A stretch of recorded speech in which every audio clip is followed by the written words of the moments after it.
Hi, Daniel. Congratulations on this film. Now, you're at a community screening sponsored by Cape. Like, how cool is it for you to see the support and excitement from the community for your movie? It's always great to come down and be a part of this. Unfortunately, I was just in Korea, so I missed the actual premiere, so I'm so pumped that I could be a part of this. And this is kind of even more cool because you're getting like an experience with the fans, with the community. I always like to, as much as I can, participate with the Asian American group here, the actors, the writers, and this movie is championing that. So it just makes me really proud. And look, it's a really cool movie too. So that's fun. Absolutely. Now, look, you've been grinding. You're an idol to so many Asian Americans. We're at its high point in Korean pop culture. K-pop, K-dramas, it's on fire. How have you experienced that, and how do you feel about that? I mean, I've known forever. I've known since 2005 when I first started working. I've known about K-pop, like even with bands like Clone and back in the day. Like I knew how passionate Koreans were about music and dance and entertainment.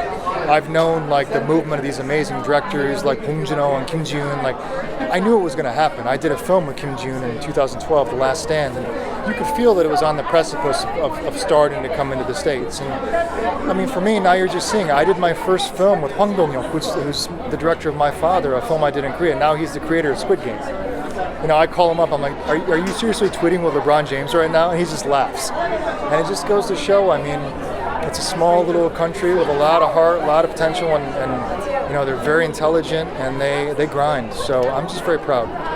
100%, and you're an inspiration. We need you in a Squid Game sequel in the future, maybe? Yeah, we're good in a jumpsuit. Absolutely. Last question for you. People love Big Hero 6, so how much would you like to revisit that world, and would that be something that interests you? I honestly feel like, to me, in terms of American projects to this day, that's my favorite, just because it was for the kids and has such a great message, and it was a wonderful movie, not because I'm in it, just because it was a wonderful film. I'd like to lobby for a sequel. I know there's been rumors that there would be, and guys, I'm up for it. If you give me a call, I'm in. I know Tadashi's in a weird place right now, but it was a very special movie. It was, for me, like one of the high points of my life was when one of the trailers came out and my voice came over the Disney castle, and that was a real pinch me moment. So nothing but great memories. Well, we definitely need to see it, and yes, especially because you're in it. Congratulations for this film as well. Very nice to meet you. Likewise, thank you.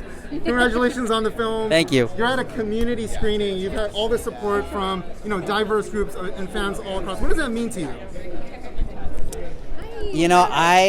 One of the biggest reasons I got into film was because I was like 11 years old in my parents' bathroom when there was a copy of this magazine called India West, which was a newspaper, and on the cover of it was this Indian guy pointing on set, and it said director M. Night Shyamalan on the set of Sixth Sense. And I immediately went, oh, I could do that too. I love making movies. And so to me, it's just always just been about working hard and everything like that. And I can see sometimes through my DMs that I get messages that are like that are similar to how I felt about M. Night, and that to me makes the most difference, because like it's really seeing other people do the same thing that makes you feel like you can do it too sometimes, and if I can serve as even 1% of that, I feel happy.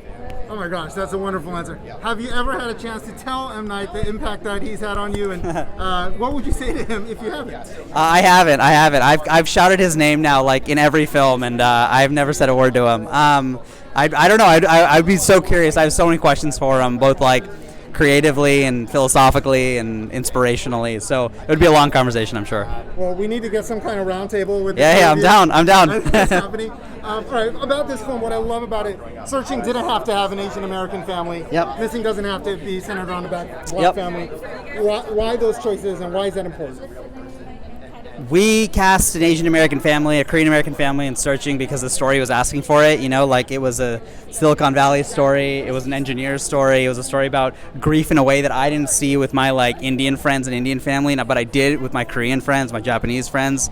And so like it all came from like a point of story, and with this one it felt the same way. We wrote this down and we started looking at cast, and we were like, we love Storm as well, and like what if we made a movie around her? So these reasons, the simplest answer is just cause, I think why not? Why not? Yeah. Indeed, because you get this kind of magic. You talked about Storm, who I think is incredible and such a star. What makes her so special? She is so good. She's one of the, when you call action, and I was just watching it from set, these guys were obviously directing it, but when you call action, she goes from 0 to 100. When you call cut, she's back to being a normal person. It is so awesome to see someone at that age have that sort of emotional understanding and maturity to be able to like access these things very quickly and then become normal in between takes, because that's also very just fun when you can actually communicate with actors in between takes without some sort of pressure as to how to approach them because they're in their own world sometimes. That's wonderful. Congratulations on the film. I look forward to speaking with you and M. Night Shyamalan in the future. That's awesome. Thanks, man. Appreciate it. Congratulations on this film. It's so exciting. What was the most attractive part of this concept that made you need to tell this story? It's a great question. I think for us it was the challenge. You know, when you watch a movie as an audience member, like you're often very engaged if the story is really good. We knew we could probably do a good job of delivering a good story, but we wanted to deliver something extra to the audience, which is this feeling of like it's not just what's going to happen next, but how is the next scene going to unfold. And we love the experience of watching audience members constantly get surprised and basically shocked at everything that happens, and that unique storytelling ability of this gives that to us. Now, the crime drama genre is on fire, but it's really evergreen. What do you think it is about this specific drama genre that can't fail? Yeah, I think it's this element of, this isn't a true story, but it kind of feels like a true crime story. I think it's this feeling of it could happen to anyone that makes everyone feel like it's somewhat relatable, even if you don't know anyone that's gone missing. Hopefully you don't. And it's, it's kind of like Snake in the Garden. These aren't big, scary stories that, happen in far-off lands. They're kind of grounded, and it feels like it could happen to your neighbor or you. So there's just this relatability to it, I think, that allows people to sink into it. I totally agree, although may none of us ever have to deal with anything like this. Yes. Now, we're at a community screening, which I think is so exciting. It just shows how energized and excited, especially diverse groups are about this. How does that feel to be part of a film, making a film that just gets people, especially, again, from diverse backgrounds, so excited? I mean, we're so proud of the casting of this film. We're a multicultural group ourselves. Me and Natalie, we're Armenian and Aneesh is Indian. We always strive to cast these movies to represent the world that we all live in, and our approach to diversity is always to normalize representation. Like Searching, as an example, didn't need to be about a Korean American family, and this movie doesn't need to be about a Black American family. So for us, it was never a question of why, it was always a question of why not. And why not is the question every studio exec needs to ask from going forward. Yes. Now, speaking of diversity, Storm, I think, is so incredible. And what makes her so special? Oh, man. She is, she's a young actor, but, she comes with experience of such a veteran. She has this, gravitas and this ability to really command the screen, especially in a movie where it's a very confined screen oftentimes. She can't really move around too much. And then at the same time, she plays like a lighthearted teenager really well. And I think that duality makes her really interesting, and she's just a pleasure to work with, total pro. She's just a total movie star. Well, congratulations to you both. Love the film, and looking forward to more. Thank you so appreciate much. It, man. Thank appreciate you. It. Congratulations on this film. Thank you. So exciting. What would you say was the most exciting part about tackling this very, still innovative concept of film? Absolutely, yeah. So Will and I, my co-writer and director, we came from editing, so it was really exciting for us to, I think, deal with the story with a young protagonist and bring some of that youthful energy to it. I think that was something that we left a lot on the table in Searching, and that we were really excited to approach here with this one. That's awesome. And we're at a community screening here. You've got Cape, you've got Product of Culture.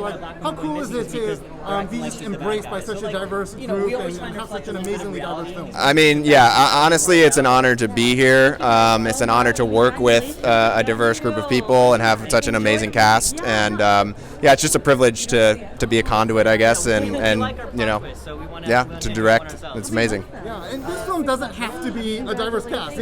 Probably 10 years ago, it's not a diverse cast. Right. And so, what went into the decision to make sure that it is such a diverse cast, even though the subject matter is not necessarily culturally specific? Yeah, I mean, I think it's always important to us, just like with Searching, Aneesh wanted to make a movie that felt like it took place in San Jose, and if you look around Los Angeles, this movie takes place in Los Angeles, so we're not going to make a movie without a diverse cast. So it's always important to us to show Los Angeles as it is, I think we started with the casting of June Allen, and when we found Storm, we just kind of pieced the story around her, and everything fell into place that way. And I love Storm so much. Can you talk a little bit about what makes her so special? Oh man, so Storm is a bona fide movie star, and if people don't know yet, they're about to find out. She is, when we cast her, she was 18. She wasn't even in college yet. I know when I think back to when I was in high school, I did not have the emotional depth that she has. And so, yeah, I think she has an incredible knack for getting in touch with her emotions and showing incredible nuance on screen. So, yeah, honestly, just a privilege to work with her. And I think when we look back at this time, everyone's going to be like, wow, like that was the start of an incredible career. Absolutely. Well, congratulations on the film. Absolutely. It's a great success. Thank you so much.